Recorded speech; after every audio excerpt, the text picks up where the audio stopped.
Há um tempo atrás eu ouvi ou li uma frase que dizia algo do tipo: antes de dizer a minha vida, o que eu quero fazer dela, eu devo ouvi-la dizer o que ela fez de mim. Antes de dizer a minha vida, o que é que eu quero fazer dela, eu devo ouvi-la dizer o que ela fez de mim. E a pergunta que surge é: como é que eu faço para ouvir o que a vida fez de mim? Como eu tenho acesso a essa realidade que diz respeito ao passado, ao que passou, o que a vida fez de mim? Nós temos hoje muitas ferramentas para isso, propostas para isso. No ramo da psicologia, principalmente, existem aí N ferramentas que nos auxiliam a essa reflexão com relação ao que passou, e das mais variadas formas isso pode acontecer. E a maior parte delas, eu me lembro aqui, por exemplo, talvez você já tenha feito uso dessa ferramenta que se chama linha do tempo, né? Que a proposta da linha do tempo é você traçar cronologicamente o máximo que você conseguir lembrar do seu passado até aqui, e lembrar de situações, sejam positivas, sejam negativas, e dar nome, né? Enfim, me lembro dessa, mas existem outras, e todas elas giram em torno desse olhar honesto, desse olhar corajoso para o nosso passado. E a partir disso, a proposta, né, a ideia é que é possível ressignificar coisas nas nossas vidas, é possível alterar a forma de enxergar para o que aquilo refletiu em nós.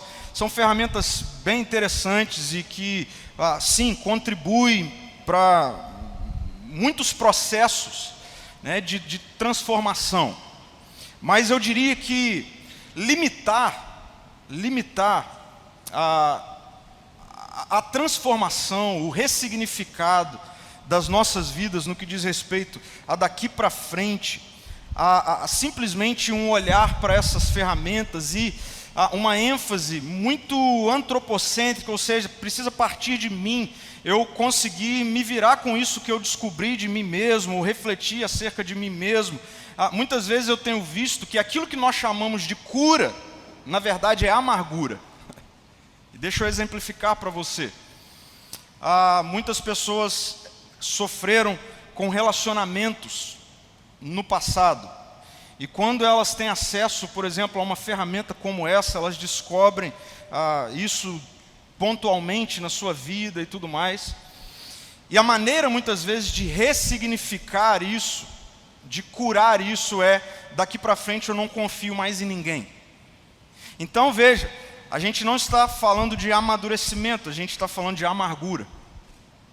Ou ainda, muitas pessoas que sempre foram gentis nas palavras, sempre foram cuidadosas nas palavras, sempre tiveram cuidado, sempre foram, enfim, educadas, sempre se preocupavam em como falar com as pessoas. De repente, essa pessoa sofre na sua história alguma ocasião em que ela é violentada com palavras, e isso marca muito ela. E numa ferramenta como ela descobre isso. E aí a cura, o ressignificar é: daqui para frente eu não sou mais gentil com as palavras, daqui para frente eu vou atropelar todo mundo com as minhas palavras, porque eu amadureci, eu vivi uma ocasião, vivi uma situação que me marcou, que me machucou, e eu mudei. Não, você não mudou, você amargurou. E é interessante como muitas pessoas que, eu já tive oportunidade de conversar e perceber isso, muitas pessoas que passam por processos de tratamento para ressignificar circunstâncias do passado, elas estão seguindo adiante muito mais amarguradas do que de fato curadas, tratadas, tendo as suas feridas, cicatrizadas. Então, apesar dessa ser uma frase, um pensamento que traz muitas verdades, a gente precisa lidar com ele. E o meu desafio nessa noite é como a gente consegue olhar para esse negócio de passado, não numa perspectiva antropocêntrica, ou seja, não me colocando como aquele que ao mesmo tempo foi ferido e tem marcas no passado e agora precisa se virar para resolver o problema do futuro. Vocês estão me entendendo? muitas vezes eu não vejo funcionalidade nisso. Eu tenho visto isso nas pessoas, eu tenho visto isso muitas vezes em mim. Por que que isso é assim? Isso é assim, essa coisa de lidar com o nosso passado é complexo, olhar para trás é desafiador. Tem muitas pessoas que preferem não mexer, né? Em circunstâncias do passado, deixa aquilo guardado, é melhor não mexer com isso. Porque de fato é complexo lidar com o passado, todos nós. Já viu aquele filme, Meu Passado Me Condena? Então, todos nós temos isso em nós, no nosso passado, e às vezes é melhor deixar quieto. Por que que nós lidamos com isso muitas vezes assim? Porque realmente é complicado lidar com o passado. Opa, volta aí. Aí. Eu penso em duas dificuldades, complexidades que envolvem esse negócio de olhar para trás. Primeiro, essa consciência de culpa. Olhar para trás nos faz lidar com a culpa. Seja a culpa minha, porque quando eu olho para trás eu vejo situações, momentos em que eu errei, eu vacilei, eu pisei na bola. Há situações na minha vida, estou falando na minha vida mesmo, literal, em que quando eu olho para trás, eu me envergonho. Isso está muito envolvido com a culpa. Mas também quando eu olho para trás, eu sou tentado a culpar alguém que me feriu, a culpar alguém que me traiu, a culpar alguém que, enfim. Muitas dessas questões relacionadas à culpa marcam a nossa personalidade ou as nossas reações emocionais. Então a culpa, ela acaba sendo um fator presente quando nós olhamos para trás. Nós nos sentimos culpados, nós culpamos outros. Mas além da culpa, nós também somos tomados por essa consciência de vingança. Então quando eu sou tomado por culpa, muitas pessoas vivem nessa dimensão da culpa, e elas vivem se martirizando. Elas vivem se maltratando. Porque no fundo isso tem a ver com eu preciso me vingar de mim mesmo, dessa culpa que eu carrego. Ou esse sentimento de vingança também é transferido para alguém, né? E é muito interessante essa coisa da vingança, porque às vezes você foi marcada no seu passado por uma pessoa que nem existe mais na sua vida, você nem se encontra mais com ela, e você transfere isso para outro. Na verdade, essa é a sua consciência de vingança. Então, por exemplo, pessoas que no ambiente familiar viu o pai maltratando a mãe, sabe? Isso te marcou. E você agora quer, muitas vezes, você não se relaciona bem com homens, porque na verdade você está tentando se vingar do seu pai. Isso é assim em várias situações, essa consciência de vingança. Então percebam, é complexo olhar para trás, porque quando nós olhamos para trás, a culpa se torna uma pauta na nossa vida, a vingança se torna uma pauta na nossa vida, e eu não preciso explicar muito, e nem exemplificar muito para mostrar que como muitas vezes nós somos conduzidos por expressões do passado, como muitas vezes nós vivemos a nossa vida, nos relacionamos com pessoas, tomamos decisões, enfim, carregados, impulsionados pelo passado, por marcas do passado, por feridas do passado, por experiências do passado. Eu quero ler com vocês Evangelho de Lucas, no capítulo 19. Eu quero ler 10 versículos. Essa é uma narrativa muito conhecida daqueles que já estão no ambiente de igreja, já estão acostumados com Bíblia e tudo mais, né? Essa é uma narrativa que nos apresenta o encontro de Jesus com um homem, o encontro de Jesus com uma pessoa na qual o passado o condena. O encontro de Jesus com uma pessoa que vive condenada pela sua vida. Uma pessoa que eu tenho certeza que não sonhava em ter um encontro com Jesus. A culpa faz isso com a gente, né? A culpa, a vingança, nós não merecemos que Jesus passe por mim e me chame, né? Outro dia eu estava conversando com uma pessoa assim, ela falando: ah, pastor, eu tenho muita dificuldade de lidar com o amor de Deus. Eu falei: por quê? Porque eu não mereço. Eu falei: então você entendeu. Eu quero ler com vocês o encontro de Jesus com Zaqueu, um cara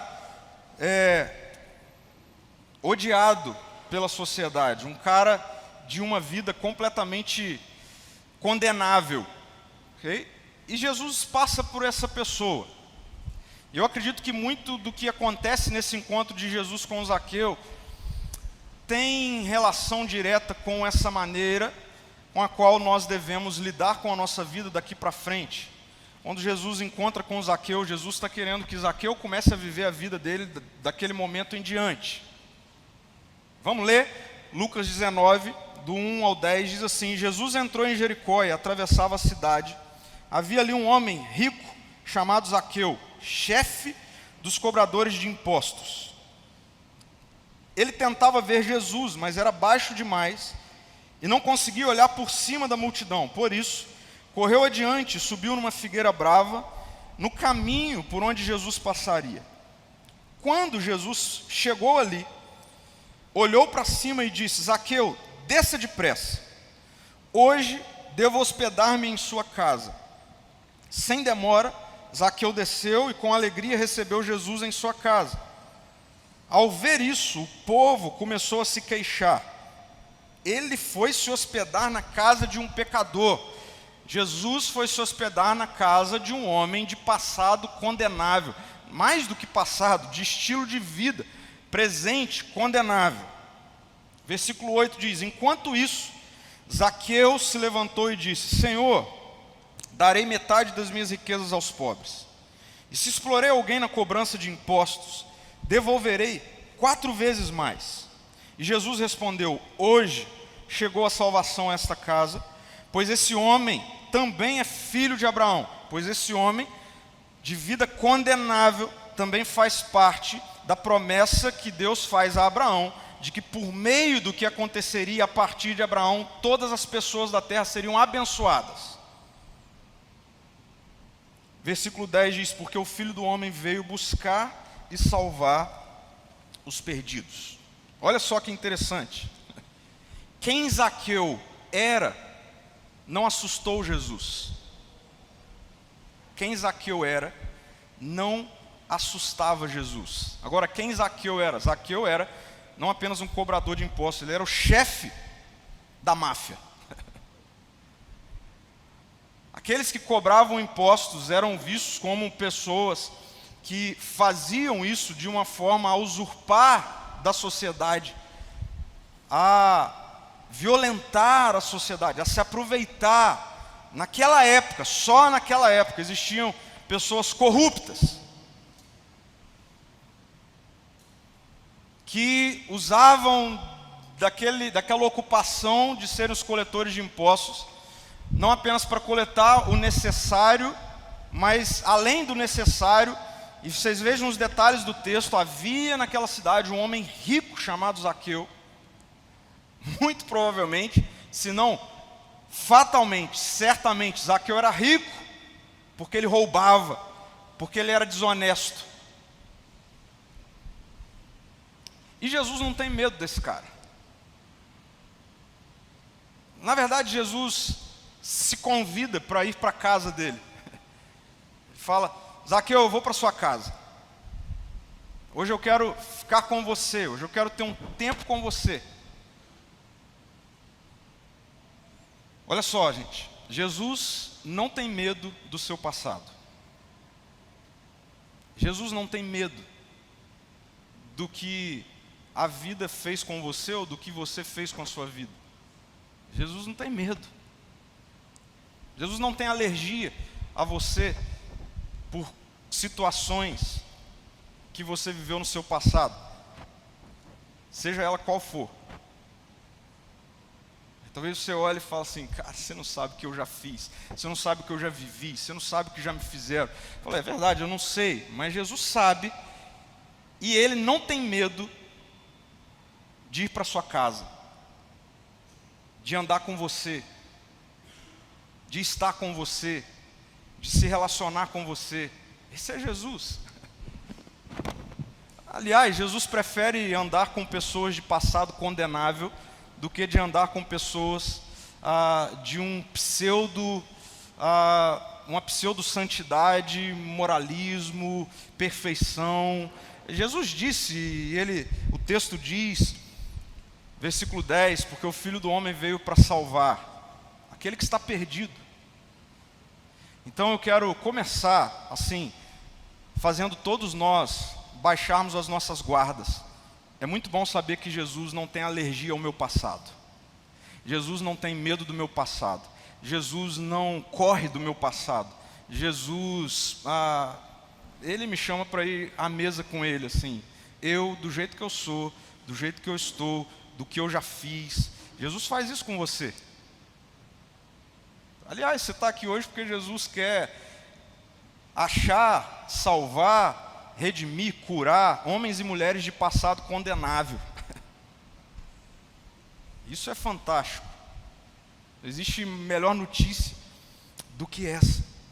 O encontro de Jesus com Zaqueu, apesar de nos apresentar poucos detalhes, porque é muito interessante, assim, muitas narrativas que nós lemos nos evangelhos de encontros de Jesus com pessoas, o texto nos dá detalhes, por exemplo, do diálogo que Jesus estabelece com aquelas pessoas, né?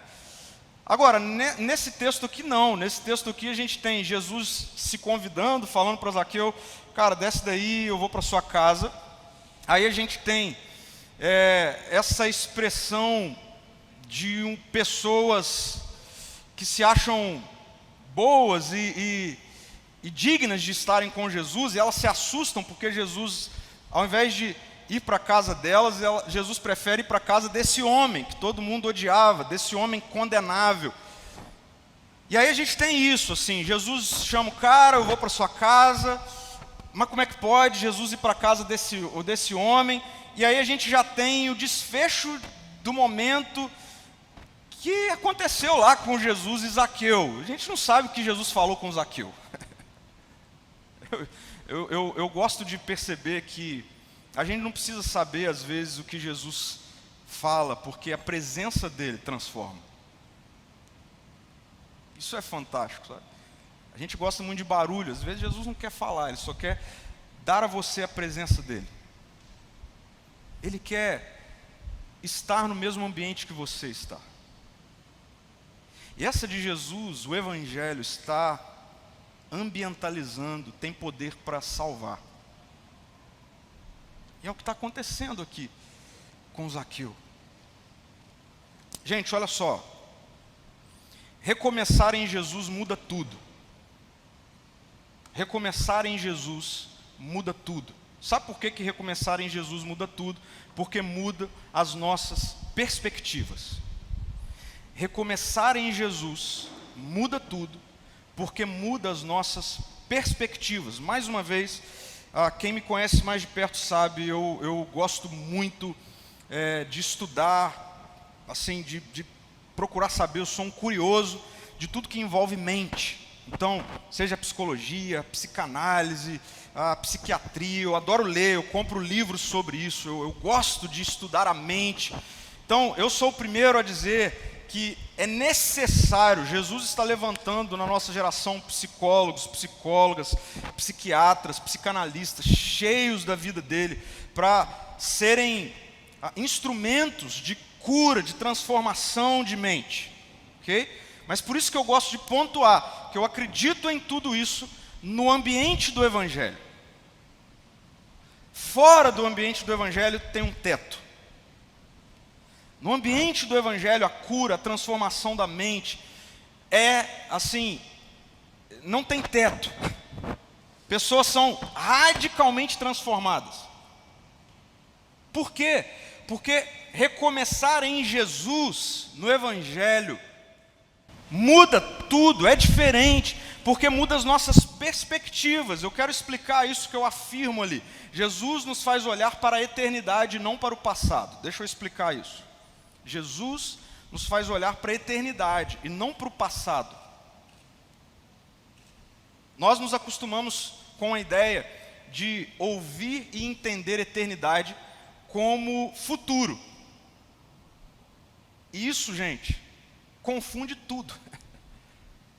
Nós nos acostumamos com isso. Vida eterna, sinônimo de vida futura, mas não é.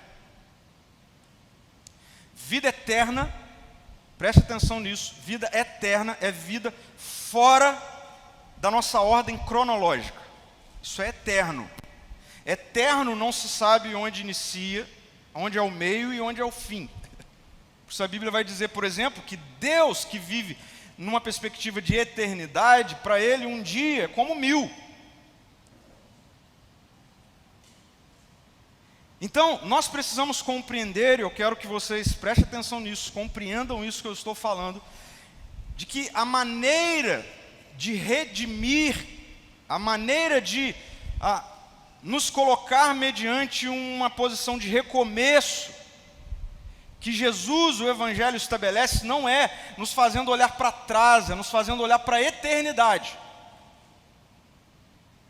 Por quê? Porque quando você olha para a eternidade, e não apenas para o seu passado cronológico, o que você vai ver na eternidade é que Jesus morria quando você ainda nem existia.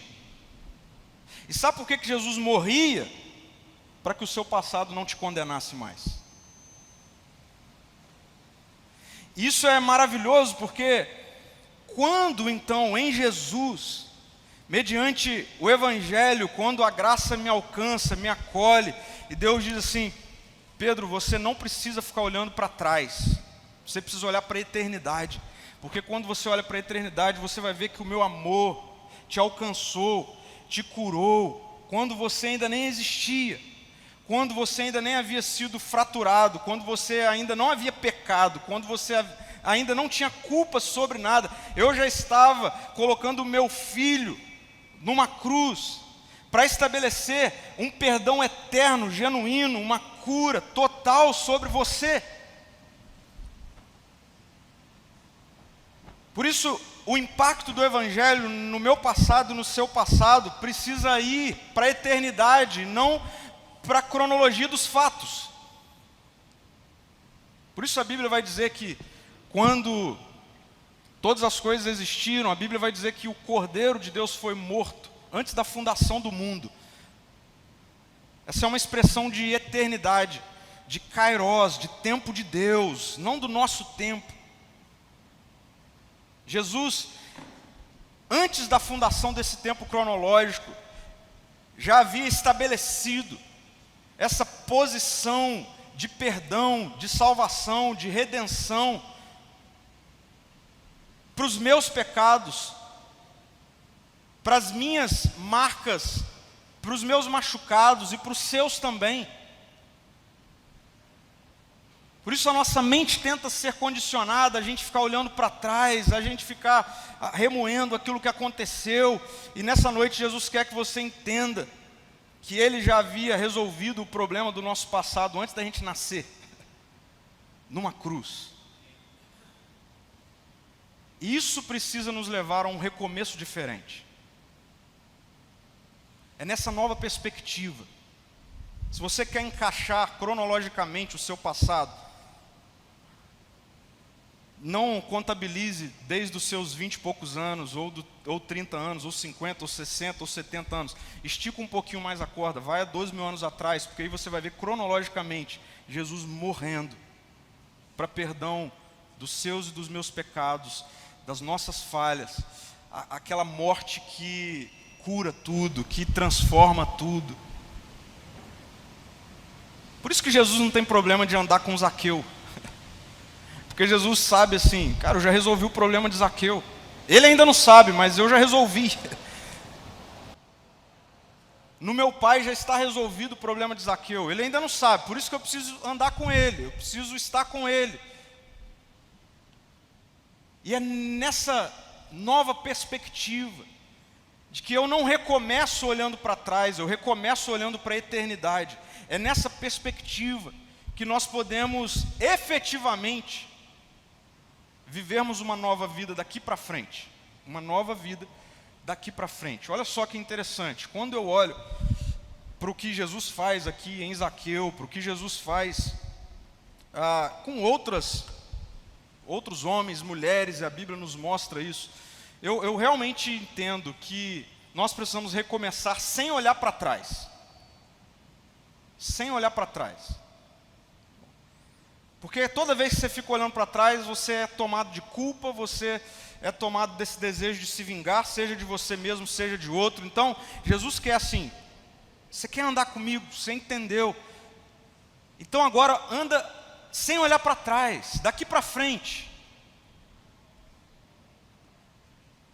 Porque quando isso acontece nas nossas vidas,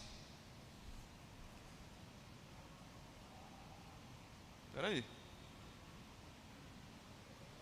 calma, dá um cliquezinho aí só, aí, pronto.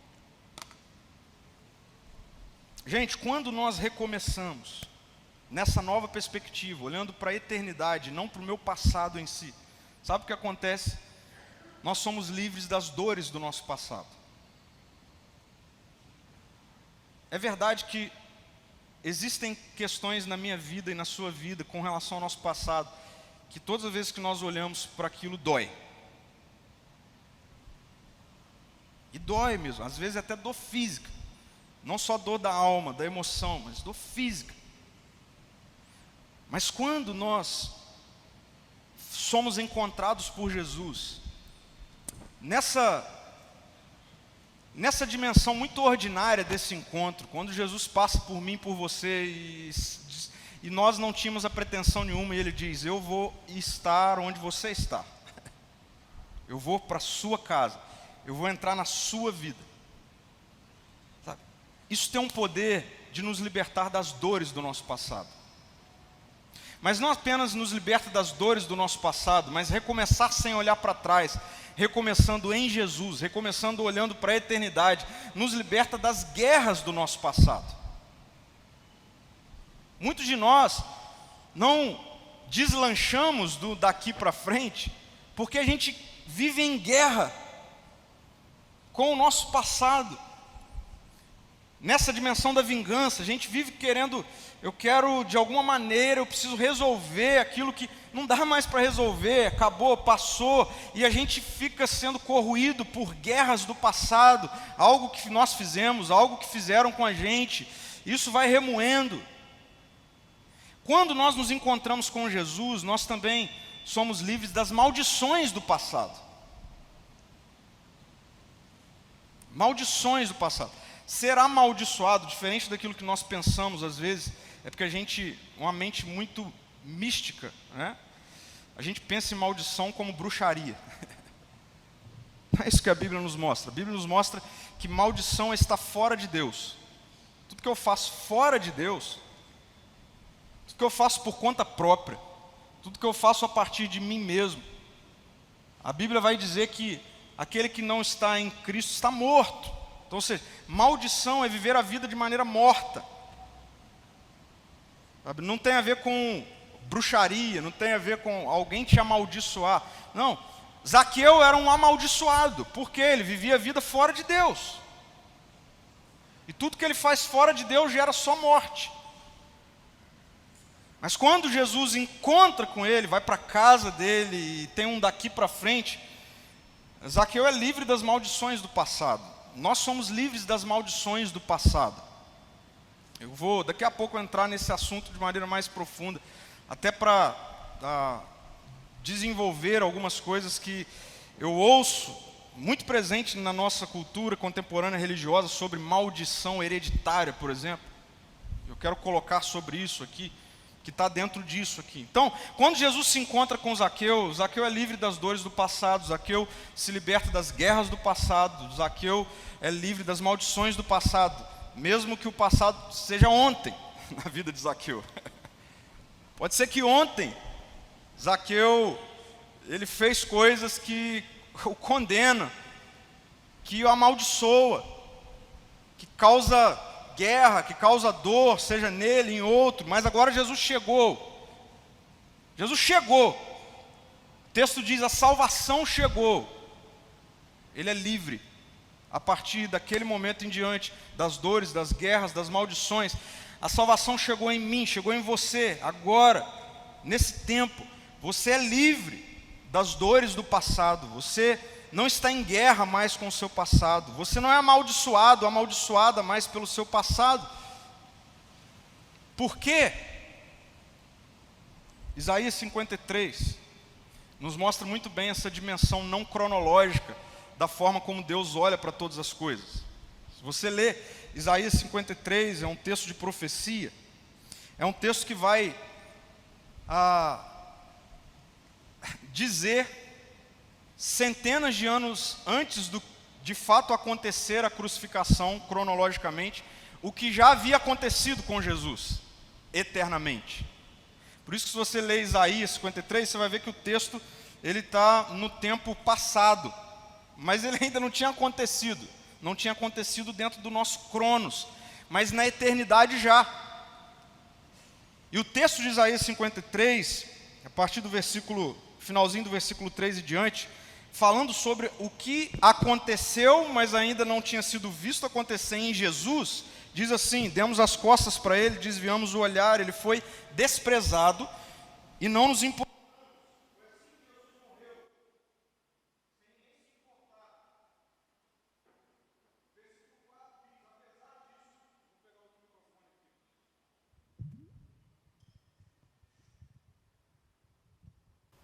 Versículo 4 diz assim: apesar disso, foram as nossas enfermidades que ele tomou sobre si, e foram as nossas doenças que pesaram sobre ele.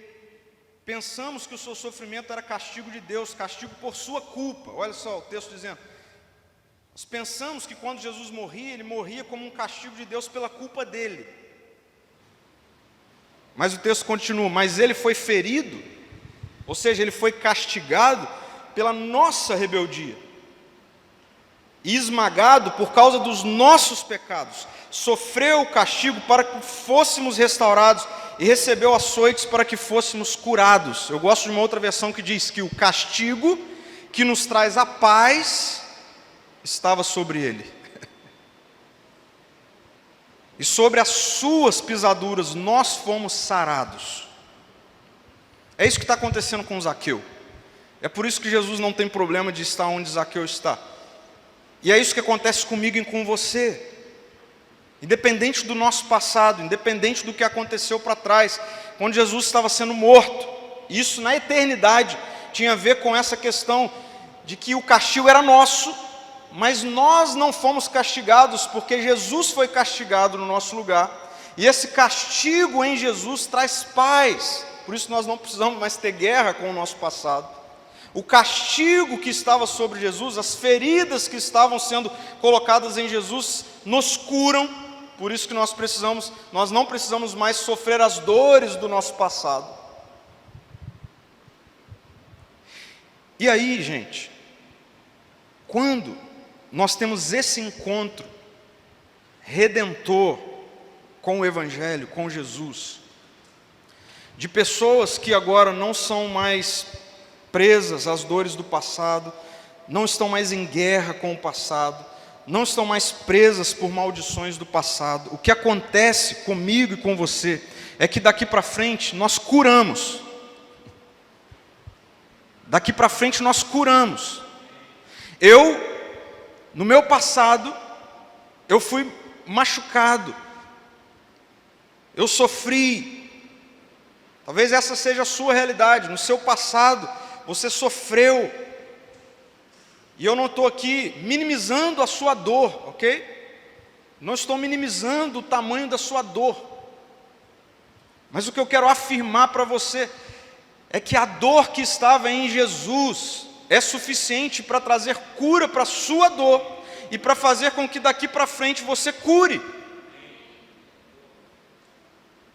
Essa é a transformação do Evangelho. Ele não apenas transforma você, ele transforma através de você. O que está acontecendo com pessoas que são curadas pelo Evangelho não é uma amnésia, mas é uma cicatrização. E quando Existe cicatrização de fato, quando você é curado de fato.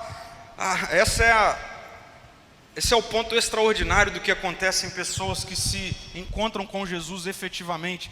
É que é extraordinário isso. As pessoas antes elas viviam machucando todo mundo. Por quê? Porque foi machucada. Mas agora Jesus chegou. Agora ela cura todo mundo. Sabe, aquela ordem muito presente nas nossas emoções de eu não fui amado, eu não amo. Isso é interrompido na cruz. Eu não fui amado, eu amo mais. Sabe? Eu não recebi afeto. Agora eu dou afeto. Porque pessoas que se encontram com Jesus não sofrem mais as dores do passado e daqui para frente curam. Eu gosto de ver isso na vida de Zaqueu. Quantas pessoas ele não magoou? Imediatamente a partir do encontro com o Evangelho a gente tem essa ruptura entre um antes e depois. E Zaqueu fala: agora eu vou devolver 4 vezes mais, por exemplo, se de alguém eu roubei. É alguém que cura. Mais ainda, pessoas que são libertas das guerras do passado, daqui para frente, são pacificadores. Isso também é muito presente na psicologia contemporânea, sabe assim? Por que você é violento? Porque eu fui violentado. Por que você trata mal as pessoas? Porque, e aí vai analisar porque em algum momento alguém tratou mal essa pessoa. Isso é verdade, isso é assim mesmo, até Jesus ir para casa da gente. Porque quando Jesus vai para minha casa, ele fala assim: eu sei as guerras que você viveu. E as guerras que você viveu estão todas agora em paz. Porque o castigo, a guerra que você viveu estavam sobre mim. E agora você está em paz. E pessoas em paz pacificam. Eu tenho orado por isso, para que daqui saiam pessoas efetivamente convertidas, ou seja, com uma nova mente em Jesus, para que pacifiquem. Falando especificamente sobre o nosso país está em guerra. Onde você vai, o tema é bélico, as conversas são bélicas, violentas, cheias de acusação, cheias de condenação.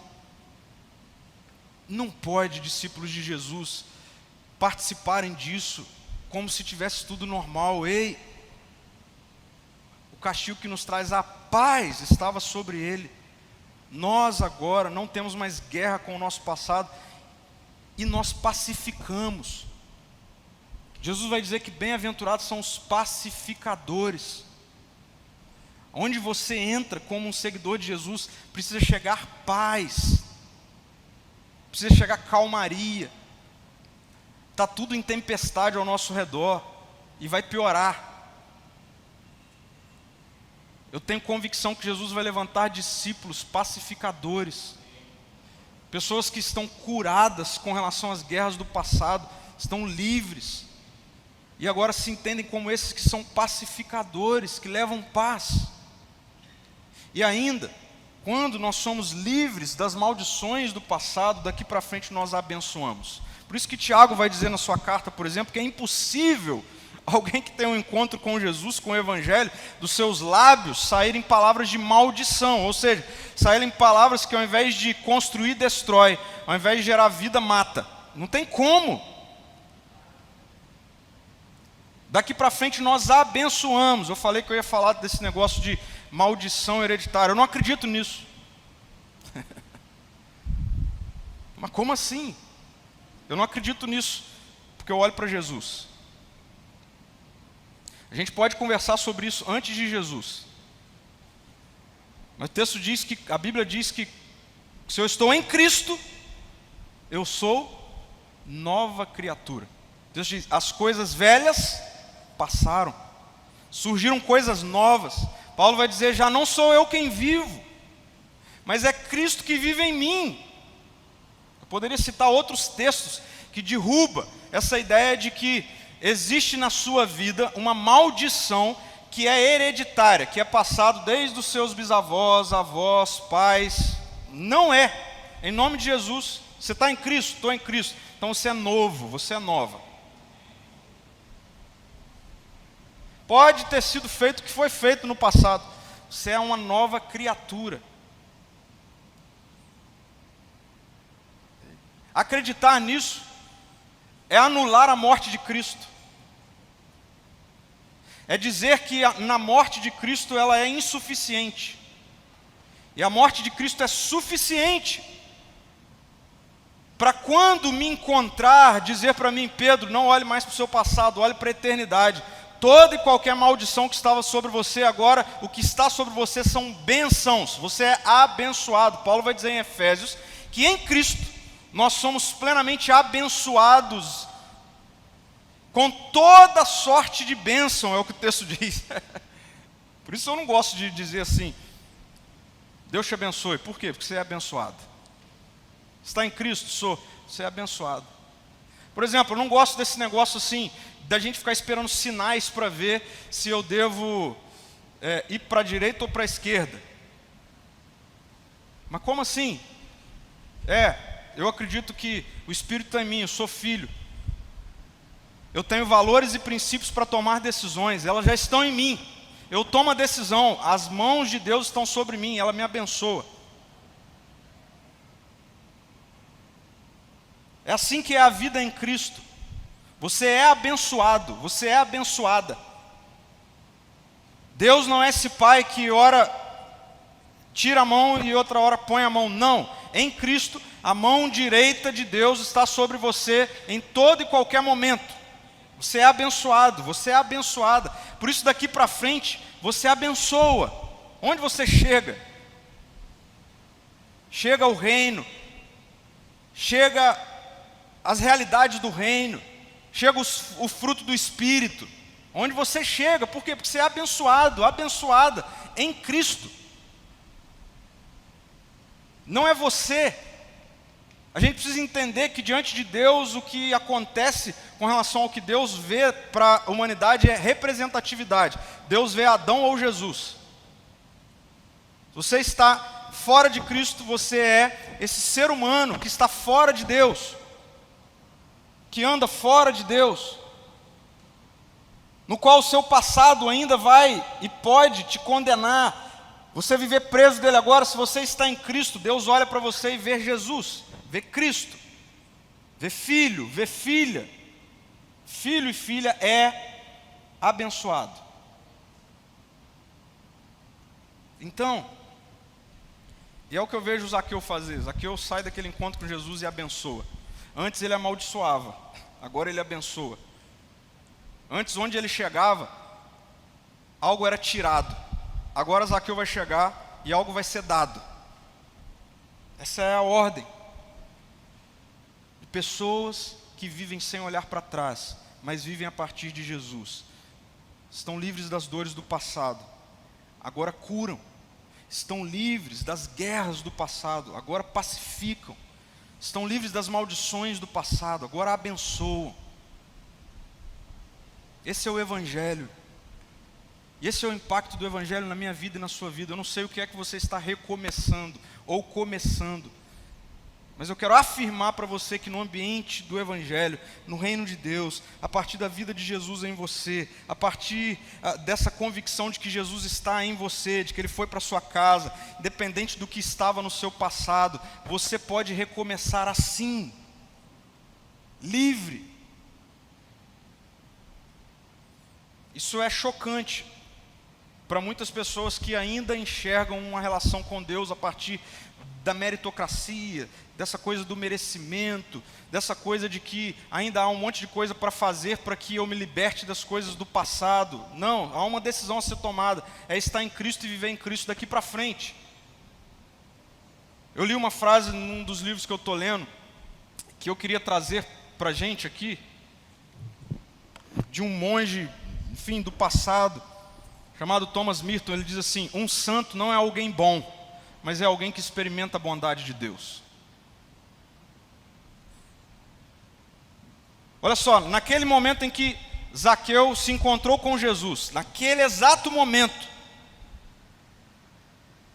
Deus olha para Zaqueu e vê um santo. Naquele exato momento. Mas como assim? Não deu nem tempo do cara resolver as coisas dele que precisavam ser resolvidas. É verdade, porque Deus não espera você resolver suas coisas para Ele te chamar de filho, de filha. Deus não espera você resolver suas coisas para Ele te chamar de santo, de santa. Porque santo, santa, não é quem não erra, é quem experimenta da bondade de Deus. É quem está no ambiente da santidade, quem está no ambiente de uma nova vida, da separação. Alguém que agora não está mais vivendo nesse ambiente da destruição, mas agora está vivendo no ambiente do reino, do evangelho. Isso precisa impactar a minha vida e a sua vida, no que diz respeito a tudo que está para trás. Um santo não é alguém bom, mas é alguém que experimenta a bondade de Deus. Queira experimentar a bondade de Deus. E é isso que faz com que você viva daqui para frente em santidade, como alguém que é santo em Deus, como alguém que é santa em Deus. Para a gente refletir e praticar, primeiro, por mais que a religião insista, ao contrário disso, essa é a verdade do Evangelho. A salvação em Jesus é para homens e mulheres de passado condenável. A salvação em Jesus é para homens e mulheres de passado condenável.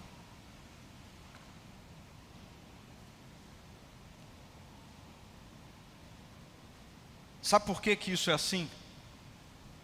Porque as dores que foram sentidas por Jesus são as suas dores. A condenação que estava sobre Jesus é a sua condenação. Dores sentidas por você, seja pela culpa, feridas abertas por alguém, estavam em Jesus. O que você fez estava em Jesus.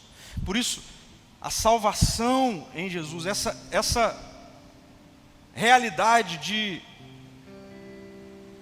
Jesus não ter problema de sentar com gente que precisava ser condenada.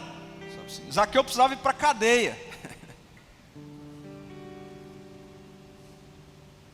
A prostituta ou a mulher que foi pega em adultério, ela precisava morrer apedrejada. Essa era a lei, estava tudo certo.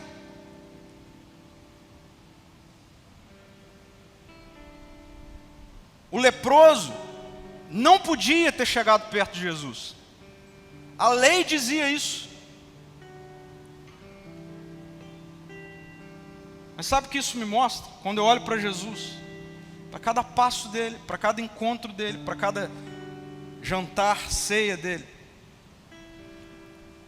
é que Jesus vem para homens e mulheres de passado condenável.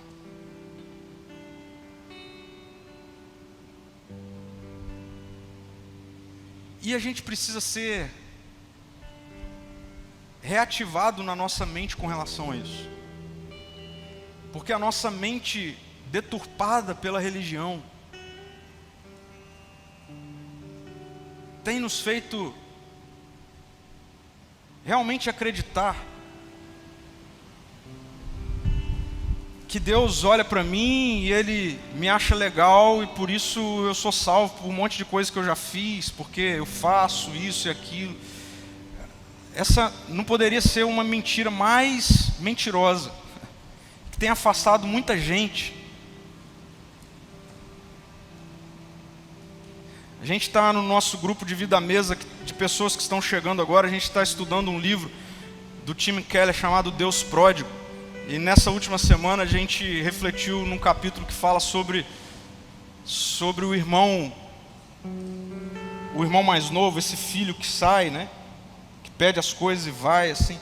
E a gente ficou lendo aquilo, e aí nós fomos impactados com o desafio de entender que nós éramos esse. E a gente acha que não. Então, quero que você acredite nisso. Jesus não tem medo do seu passado. Jesus, Ele não foge do seu passado. Jesus, Ele não se envergonha de estar com você por causa do seu passado. Porque Jesus é para homens e mulheres de passado condenável.